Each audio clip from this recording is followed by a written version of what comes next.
Good morning student. Home science में आज हम आप लोगों को हड्डियों की टूट और मोच के बारे में बताएंगे कि हड्डियों की टूट के प्रकार क्या हैं, इसकी पहचान कैसे की जाती है और इसका प्राथमिक उपचार क्या होता है। इन सारी चीज़ों के बारे में चर्चा करेंगे। प्रस्तावना में कि जब कोई जैसे लचीली वस्तु जो होती है, जब वह मुड़ती है तो उस पर भार पड़ता है। जब कोई लचीली वस्तु जो होती है, जो मुड़ती है तो उस पर भार पड़ता है तो वह लचक जाती है, लेकिन क्या होती है, वह टूटती नहीं है। लचकदार जो वस्तु होती है वो उस पर जब भार भी पड़ता है तब भी वो लचक जाती है, लेकिन टूटती नहीं है। किंतु जब कोई कड़ी वस्तु गिरने, मुड़ने अथवा पड़ने पर टूट जाती है तो इससे स्पष्ट हो जाता है कि लचीली वस्तु में खिंचाव सहने का गुण होता है। जो लचीली वस्तुएं होती हैं उसमें भार सहने का गुण होता है या खिंचाव सहने का गुण होता है। वह भार पड़ने से या मुड़ने से अपनी लचक के कारण टूटती नहीं हैं, पर कड़ी वस्तुएं जो होती हैं वो लचक पड़ने पर या भार पड़ने पर तुरंत टूट जाती हैं। उसी प्रकार से हमारी हड्डियां भी हैं। जो कठोर हड्डियां होती हैं उस पर जब कोई भार पड़ता है या कोई चोट लगती है तो वो तुरंत अपनी जगह से टूट जाती हैं। लेकिन जो कुछ मुलायम हड्डियां होती हैं, कार्टिलेज अस्थियां जो होती हैं, वो टूटती नहीं हैं बल्कि अपनी ही जगह पर लटक जाती हैं। तो जो हड्डियों की टूट होती है वो किस प्रकार से होती है। जब किसी स्थान पर दुर्घटना हो जाती है या लड़ाई झगड़ा हो जाता है तो इससे जो हड्डी होती है वो एक या दो स्थान से अपने स्थान से जो होती है हट जाती है या टूट जाती है, तो इसे कहते हैं अस्थिभंग या हड्डी का टूटना। कभी कभी हड्डियां टूटने के स्थान पर चटक जाती हैं। कभी कभी जो हड्डियां होती हैं वो टूटने के स्थान पर वो चिटक सी जाती हैं या उनमें दरार पड़ जाती है। तो इस प्रकार से हड्डी का चटकना या दरार पड़ना भी अस्थिभंग कहलाता है। इसमें अत्यधिक पीड़ा होती है। इसके जो आसपास का जो मांस होता है, मांसपेशियां होती हैं, वो उसमें सूजन आ जाती है। छोटी से छोटी हड्डी के टूटने की उपेक्षा नहीं करनी चाहिए। छोटा दुख ही बड़ा दुख बन जाता है। चाहे हड्डी बड़ी हो या छोटी हो, वो जो है टूटनी नहीं चाहिए, क्योंकि जब छोटी हड्डी भी टूटती है तो उसमें दर्द उतना ही होता है जितना कि बड़ी हड्डी टूटने से। तो इसलिए हमें इन दुर्घटनाओं से, लड़ाई झगड़ा से जो है बचना चाहिए। अब हम अस्थिभंग के कारण बताएंगे कि किस प्रकार से हड्डी किन कारणों से टूटती है। तो पहला हमारा कारण है सीधी या प्रत्यक्ष चोट। सीधी या प्रत्यक्ष चोट, इसमें क्या होता है कि जिस स्थान पर चोट लगती है उस स्थान की हड्डी टूट जाती है। सीधी या प्रत्यक्ष चोट में जहाँ पर चोट लगती है वहाँ की जो हड्डी होती है वो तुरंत ही टूट जाती है। जैसे कि हाथ पर कोई भारी चीज़ गिरने से वहाँ की हड्डी टूटती है। जैसे कि हाथ पर कोई भारी सामान गिर गया या पैर पर गिर गया तो वहाँ की हड्डी जो होती है वो तुरंत ही टूट जाती है। इस प्रकार यदि सिर पर कोई बोझ गिरता है तो सिर की हड्डी टूटती है। मतलब कि जहाँ पर चोट लगती है वहीं की हड्डी टूट जाती है, तो इसे कहते हैं प्रत्यक्ष या सीधी चोट। दूसरा हमारा है झटके या गौड़ चोट से। झटके से या गौड़ चोट से, तो इस अवस्था में जो वास्तव में चोट तो किसी स्थान पर लगती है पर हड्डी दूसरे स्थान से टूटती है। जो झटके से जो हड्डी टूटती है वहाँ पर चोट हमारे किसी दूसरे अंग में लगती है और जो हड्डी होती है वो किसी दूसरे अंग की टूट जाती है। जैसे कि ऊंचाई से पांव के बल गिरने से रीढ़ की हड्डी पर ऐसा तेज झटका लगता है कि वह टूट जाती है। जैसे कि हम ऊंचाई से गिर रहे हैं तो उस पैर के बल जो गिर रहे हैं तो पैर की हड्डी की बजाय वो रीढ़ की हड्डी पर दबाव पड़ता है और वो टूट जाती है। तो इस प्रकार की चोट को हम प्रत्यक्ष या गौड़ चोट कहेंगे। आगे हमारा है पेशियों के अधिक खिंचाव से। कभी कभी पेशियां हमारी जो है अधिक खिंचाव के कारण भी अस्थिभंग हो जाता है। प्रत्येक पेशी की खिंचाव सहने की शक्ति जो होती है सीमित होती है। जो हमारी मांसपेशियां हैं इनको किसी भी भार सहने की एक सीमित क्षमता होती है। किसी पेशी पर आवश्यकता से अधिक खिंचाव पड़ने से उससे संबंधित हड्डी टूट जाती है। इस प्रकार प्रायः कोहनी, कलाई या घुटने की हड्डियां टूटती हैं। जब आवश्यकता से अधिक खिंचाव जो है हमारी मांसपेशियों पर पड़ता है तो वो जो होती है वो खिंच जाती हैं, खींचने के कारण वो टूट जाती हैं। जैसे कि कोहनी की हड्डी जो होती है या कलाई या घुटने की हड्डियाँ। तो ये अधिक खिंचाव के कारण जो होती हैं इसकी पेशियों में से अस्थिभंग हो जाता है। तो ये हमारे 3 कारण थे। पहला हमारा कारण था सीधी या प्रत्यक्ष चोट। इसमें जहाँ चोट लगती है उसी स्थान की हड्डी टूटती है। झटके या गौड़ चोट में चोट कहीं दूसरी जगह लगती है और हड्डी कहीं दूसरी जगह की टूटती है। इसे झटके या गौड़ चोट कहते हैं। और जो पेशियों से अधिक खिंचाव या अधिक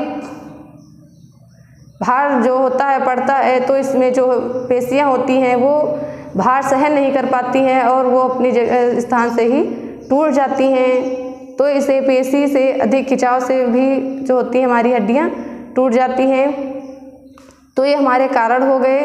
और अब हम अस्थिभंग की पहचान किस प्रकार से करेंगे, कौन कौन से उसमें चिन्ह हैं या उसकी पहचान क्या है। तो पहला है जैसे कि यदि हड्डी, पेशी और त्वचा को फाड़कर बाहर निकल जाती है तब तो तुरंत पता लग जाता है।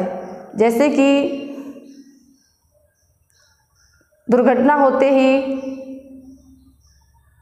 जो हड्डी है वो त्वचा फाड़कर बाहर ही निकल आती है तब तो ये पता चल जाता है कि किस अंग में जो है चोट पहुंची है या कहाँ किस अंग जो में जो है प्रभावित हुआ है।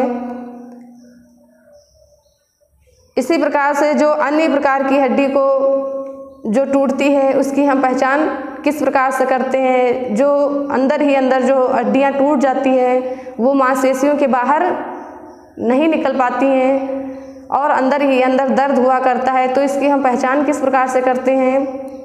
सबसे पहले उस जो जहाँ पर हमारा अस्थिभंग होता है वहाँ अत्यधिक दर्द होने लगता है,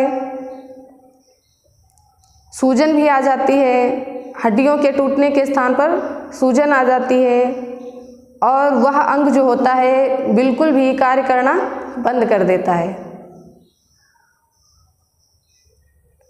जैसे कि यदि पैर की हड्डी टूटी है तो घायल मनुष्य चल फिर नहीं सकता है, या हाथ की हड्डी कोई टूट गई है तो हाथ से कोई कार्य नहीं कर पाता है। तो इससे पता चल जाता है कि उसके किस अंग में पीड़ा हो रही है। तो इससे उसका उपचार आसानी से किया जा सकता है। फिर अगला पॉइंट हमारा है आकार का बिगड़ जाना। हमारे शरीर में जिस अंग की हड्डी टूटती है उसका आकार जो होता है बिगड़ जाता है, पहले जैसा नहीं रह जाता है। टूटे हुए स्थान पर घायल अंग कुछ झुका हुआ, मुड़ा हुआ, छोटा या बढ़ा हुआ दिखाई पड़ता है। जो टूटा हुआ अंग होता है उस स्थान पर जो घायल अंग है कुछ झुका हुआ या मुड़ा हुआ या कुछ बढ़ा हुआ दिखाई देता है। इससे उसका जो वास्तविक आकार होता है वो बदल जाता है। फिर है असाधारण गति। असाधारण गति जैसे कि वास्तविक रूप से जो अंग हिलता डुलता था, हड्डी टूटने से हिलाने पर वह निर्जीव चीज़ों की भांति हिलने डुलने लगता है। पहले जैसे हमारे जैसे हाथ में अगर जो चोट लग गई तो पहले जैसे हमारा हाथ जो है कार्य करता था, तो वो अपना चोट लगने पर उस प्रकार से कार्य करना बंद कर देगा और वह वहीं से लटक जाएगा। तो इससे भी पता चल जाता है कि अस्थिभंग कहाँ पर हुई है। फिर है कड़कड़ाहट के शब्द। जहाँ पर हड्डी टूटती है, जो कठोर हड्डियाँ टूटती हैं, तो उसमें कड़कड़ाहट की आवाज़ निकलती है।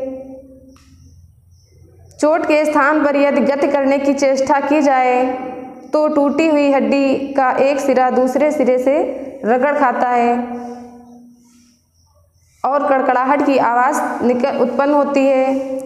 इससे क्या है कि प्राथमिक चिकित्सक अथवा अन्य किसी सहायक को इस पहचान द्वारा हड्डी टूटने का निश्चय करने की चेष्टा नहीं करनी चाहिए।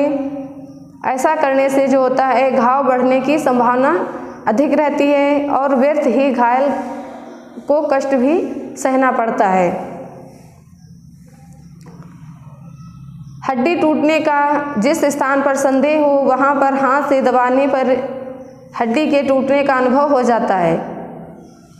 जहाँ पर दर्द अधिक से ज़्यादा हो रहा हो तो वहाँ पर हाथ घुमाने से ही पता चल जाता है कि यहाँ पर दर्द जो है अधिक हो रही है, या उस हड्डी का आकार भी पता चल जाता है कि वह अंदर से टूटी है या जुड़ी हुई है। तो इस प्रकार से हम हड्डियों की पहचान कर लेते हैं। फिर अस्थिभंग के प्रकार क्या हैं या हड्डी की टूट के प्रकार क्या हैं, तो इसके मुख्य दो आधार होते हैं अस्थिभंग के, और इन दो आधारों को 7 भागों में भी बांटा गया है।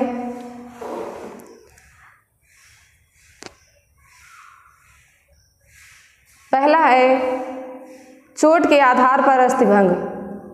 पहला हमारा है चोट के आधार पर अस्थिभंग, और दूसरा है अस्थि की टूट के आधार पर अस्थिभंग। चोट के आधार पर अस्थिभंग 3 प्रकार से है। पहला है हमारा साधारण टूट। साधारण टूट में क्या होता है कि अस्थि जो होती है टूट कर अपने स्थान पर रहती है और मांसपेशियों में सूजन आ जाती है।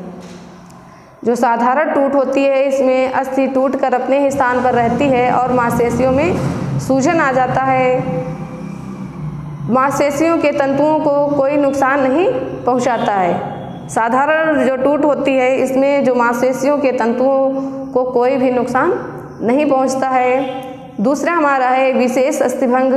विशेष में क्या होता है कि इसमें जो होती है अस्थि टूटकर उसका एक सिरा बाहर की ओर त्वचा फाड़कर आ जाता है।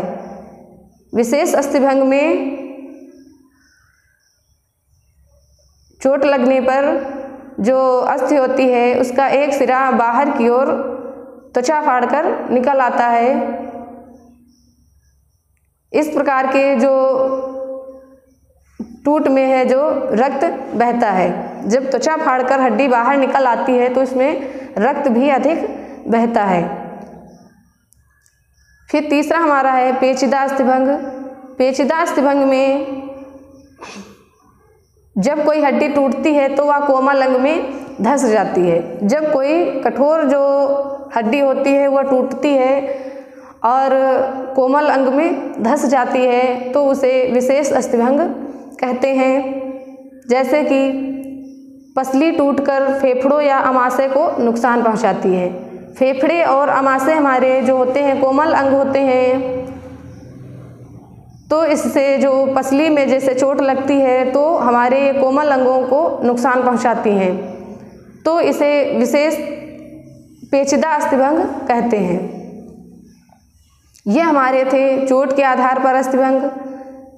और अब जो है अस्थि की टूट के आधार पर अस्थिभंग, तो इसमें है बहुखंड टूट। इसमें बहुखंड में जो होते हैं छोटे छोटे टुकड़े, कई सारे टुकड़े हो जाते हैं। दूसरा है दबी टूट। दबी टूट में कोई भारी वस्तु से दबकर जो अस्थि होती है वह चूर चूर हो जाती है। जब कोई भारी वस्तु जो है पड़ती है किसी अंग पर, तो वहाँ की अस्थि जो होती है वो चूर चूर हो जाती है। जैसे कि खोपड़ी, पसली व उंगलियों की अस्थियाँ। खोपड़ी पर जैसे कि कोई भारी वस्तु आकर गिर गया, तो इससे क्या होती है कि वहाँ की जो हड्डी होती है वो चूर चूर हो जाती है, तो इसे कहते हैं दबी टूट। तीसरा हमारा है पचड़ी टूट। तो पचड़ी टूट में क्या है कि इसमें जो हड्डी है वो टूटकर उसके सिरे एक दूसरे में घुस जाते हैं। जो हड्डी यहाँ पर टूटती है तो उसके सिरे जो होते हैं एक दूसरे हड्डियों में घुस जाते हैं, तो इसे पचड़ी टूट कहते हैं। चौथा हमारा है कच्ची टूट। कच्ची टूट में क्या है कि जैसे कि छोटे बच्चों में कार्टिलेज की अस्थियाँ पाई जाती हैं, जिस कारण ये कोमल व लचीली होती हैं।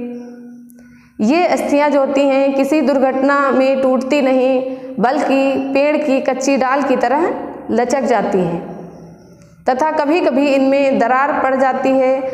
इन्हें कच्ची टूट कहते हैं। कच्ची टूट में छोटे बच्चों की जो हड्डियां होती हैं वो मुलायम होती हैं। मुलायम होने के कारण वो टूटती नहीं हैं, बल्कि वो अपने ही स्थान पर लटक जाती हैं या उसमें दरार पड़ जाती है। तो इस प्रकार की टूट को कच्ची टूट कहते हैं। तो ये हमारे अस्थिभंग के 7 प्रकार थे। अब अस्थिभंग के सामान्य उपचार के बारे में बताएंगे कि इसमें अगर जो कोई हड्डी टूट गई है तो इसमें उपचार किस प्रकार से करना चाहिए।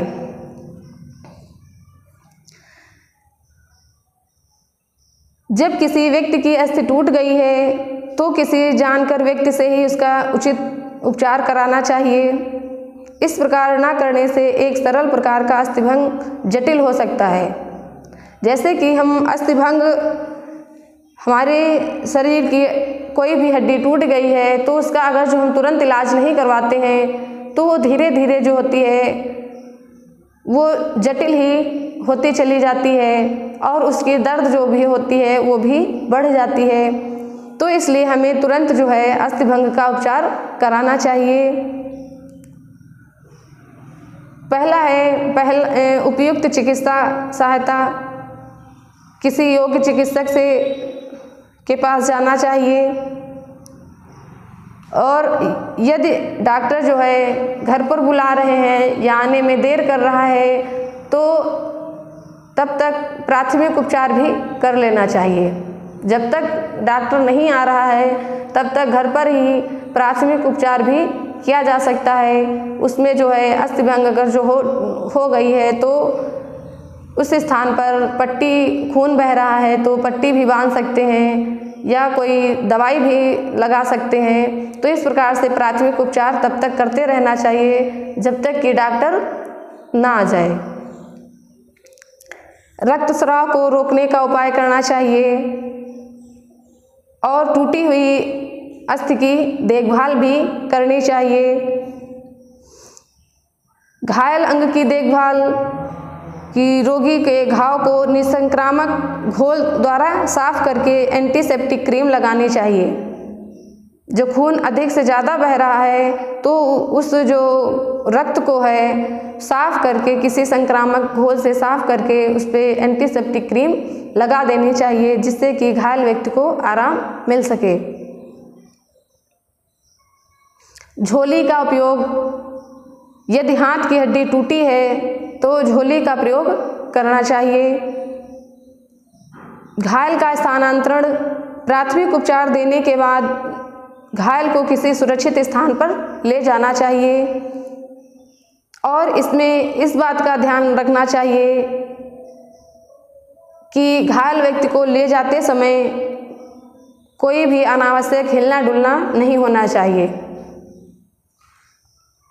पेय पदार्थ पिलाना चाहिए।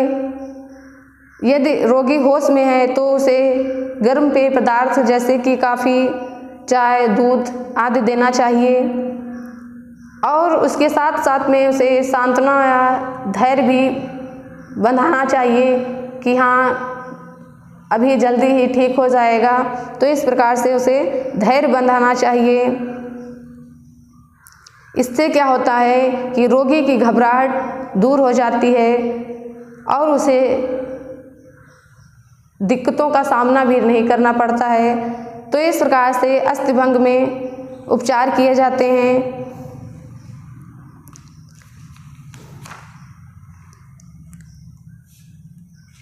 विशेष अस्थिभंग क्या है? विशेष अस्थिभंग जैसे कि सिर या खोपड़ी की टूट है या पसलियों की टूट है, पसली की हड्डी की टूट की पहचान किस प्रकार से की जाती है, ये हमारे सारे जो हैं पॉइंट विशेष अस्थिभंग में आते हैं। अब हम आप लोगों को मोच आना या मोच के बारे में बताएंगे, किस प्रकार से मोच आती है मांसपेशियों में। तो मोच आना क्या है कि हड्डियों के बीच में जोड़ या संधियां होती हैं। जो हमारी हड्डियां होती हैं इनके बीच बीच में जोड़ या संधियां होती हैं, इसे जोड़ या संधि भी कह सकते हैं,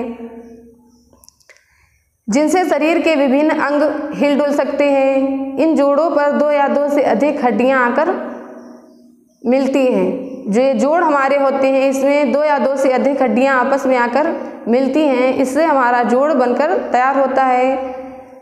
इस शरीर के अंग जो होते हैं अचानक अधिक मुड़ जाते हैं या इनमें किसी कारण से अचानक झटका लग जाता है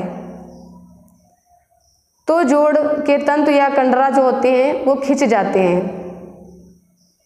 जब शरीर के अंग जो होते हैं अचानक खिंच जाते हैं या मुड़ जाते हैं या अचानक झटका लग जाता है तो इससे जो होती हैं मांसपेशियां जो होती हैं वो मांसपेशियों के जो उस स्थान का जो जोड़ होता है वो खिंच जाता है तथा अपने स्थान से मुड़ जाता है तो पैर में मोच आ जाती है। कई बार जो होता है ऊंचे नीचे जगहों पर पैर पड़ने से भी मोच आ जाती है। मोच जो आती है तो इससे क्या होता है कि सूजन आ जाती है। जोड़ जो होता है वो अपना काम करना बंद कर देता है। पैर के टखने की मोच ही सबसे अधिक होती है। सबसे अधिक जो होती है मोच पैरों में ही आती है, क्योंकि जब हम ऊंचे नीचे स्थान पर पैर हमारा पड़ जाता है तो वह तुरंत अपने स्थान से तुरंत ही मुड़ जाता है और वहाँ की जो मांसपेशियां होती हैं वो खिंच जाती हैं।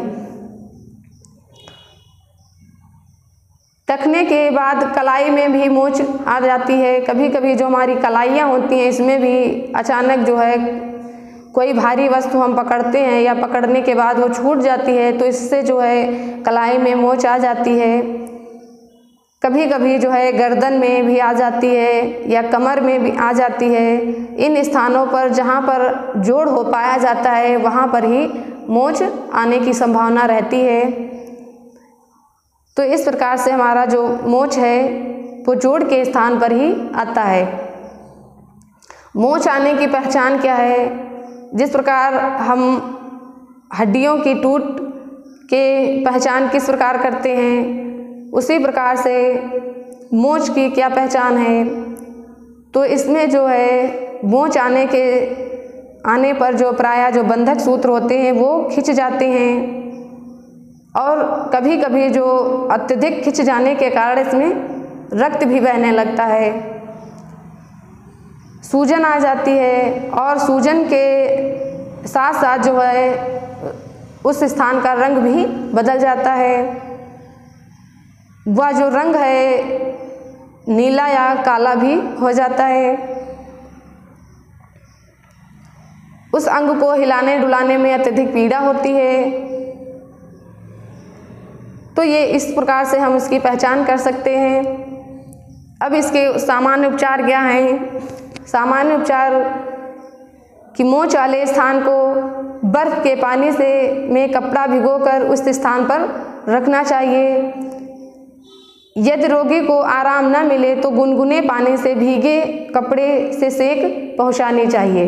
मोच वाले स्थान पर जो है बर्फ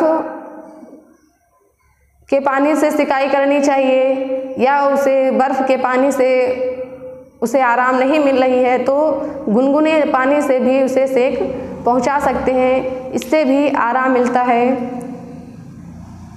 यदि जो है पैर में मोच आ गई है तो तुरंत ही उसके जूते या सैंडल उतार देने चाहिए। जिस स्थिति में घायल को आराम मिले उसी स्थिति में घायल व्यक्ति को लेटाना चाहिए। रोगी व्यक्तियों को मनोवैज्ञानिक ढंग से चोट की पीड़ा सहन करने के योग्य बनाना चाहिए, जिससे कि वो अपनी पीड़ा जो है सहन कर सके।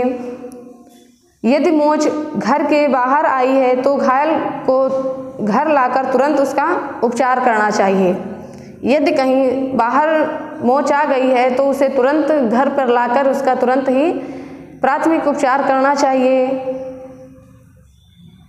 यदि मोच जो है पैर या कलाई में हो तो 2 तसलों में एक गर्म पानी तथा दूसरे में ठंडा पानी रखना चाहिए, और मोच वाले भाग को ठंडे या गर्म पानी से उसकी सिकाई करते रहना चाहिए, या उसमें जो वो अंग है उस अंग को डुबा देना चाहिए, थोड़ी देर के लिए उसमें डुबा देना चाहिए।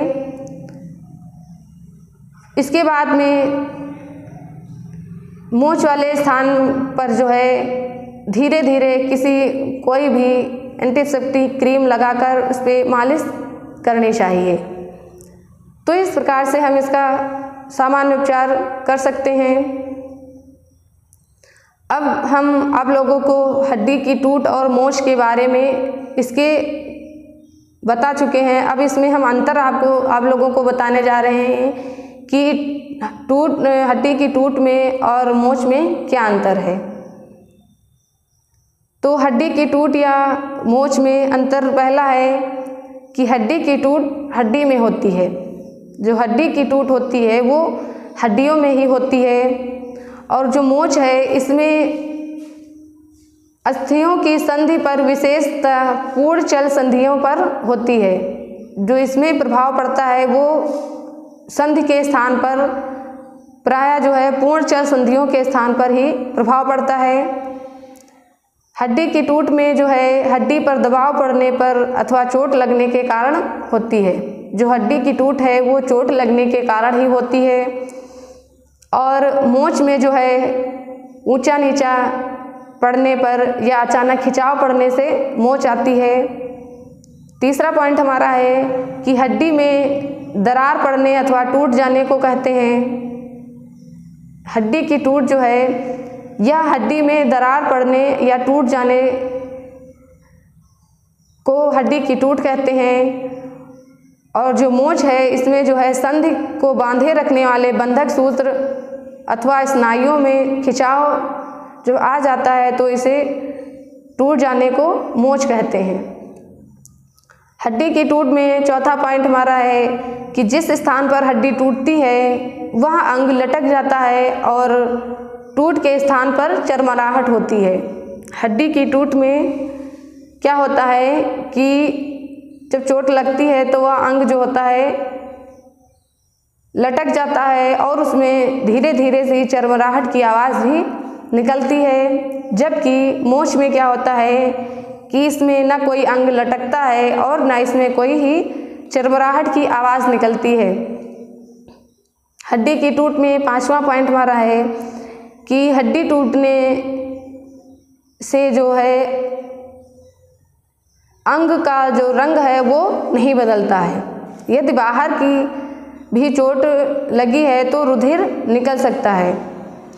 हड्डी की टूट में क्या है कि हड्डी जब टूटती है तो उसमें रक्त निकलता है, रक्त के कारण जो है उसका रंग जो है बदलता नहीं है। और मोच में क्या है कि मोच में जिस स्थान पर मोच आती है उस स्थान पर रंग जो होता है नीला या काला पड़ जाता है।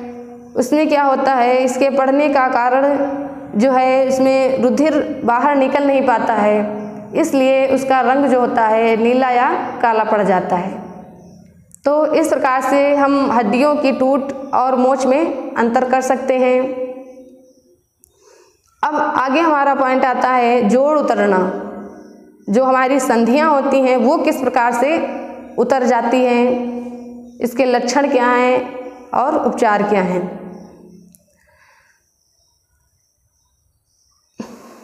अस्थि संस्थान में अनेक स्थलों पर 2 या 2 से अधिक हड्डियां परस्पर संबद्ध होती हैं।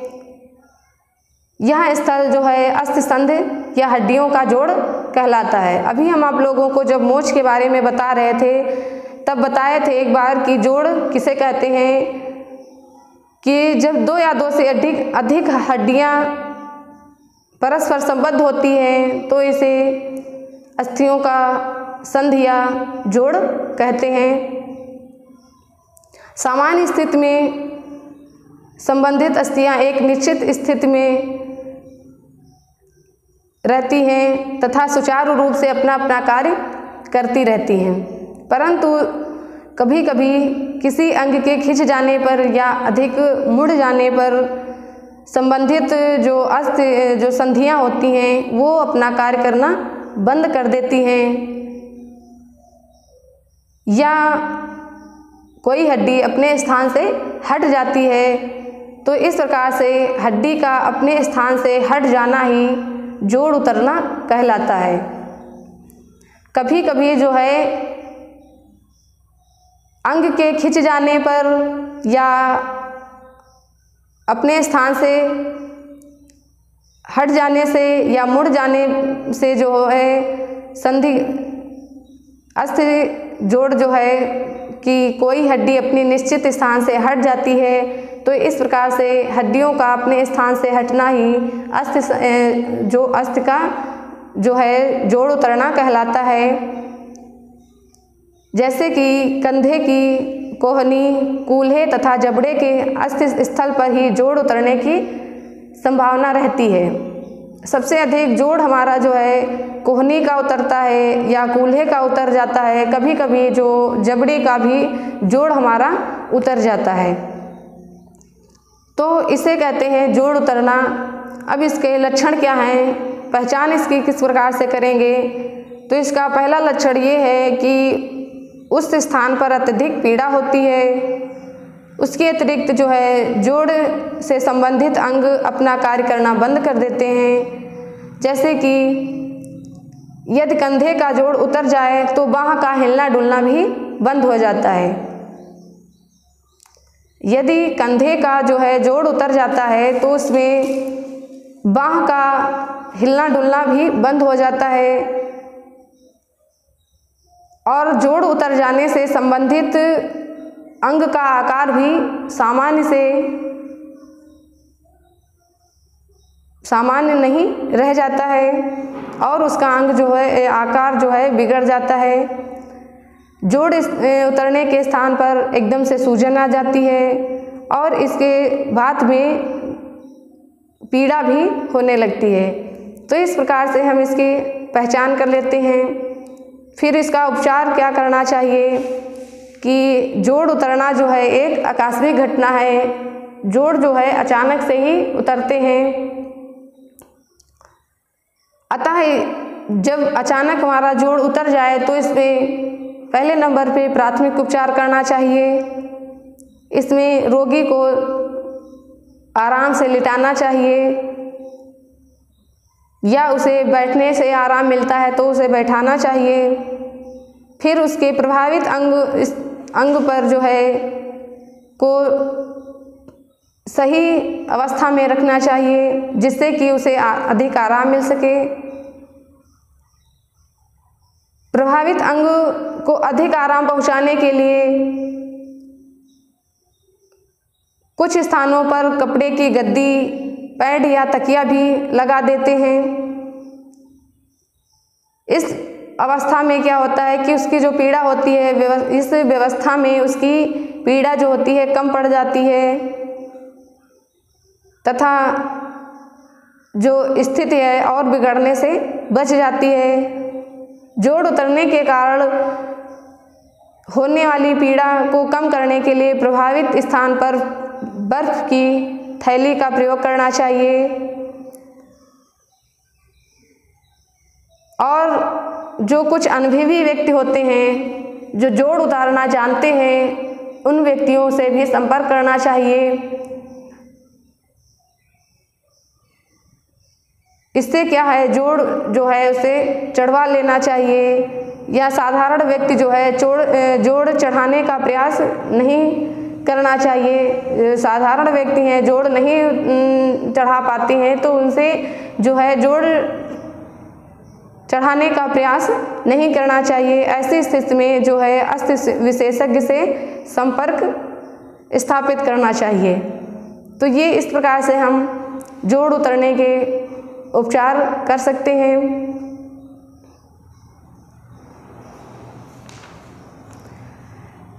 सामान्य स्थानों पर के जोड़ उतरने के उदाहरण या उनके उपचार क्या हैं? जैसे कि कंधे का जो जोड़ उतर गया है तो इसका उपचार किस प्रकार से करना चाहिए। इसकी पहचान क्या है कि कभी कभी खेलते समय, विशेषतः ऐसे खेल जिसमें बाहों का प्रयोग अधिक होता है,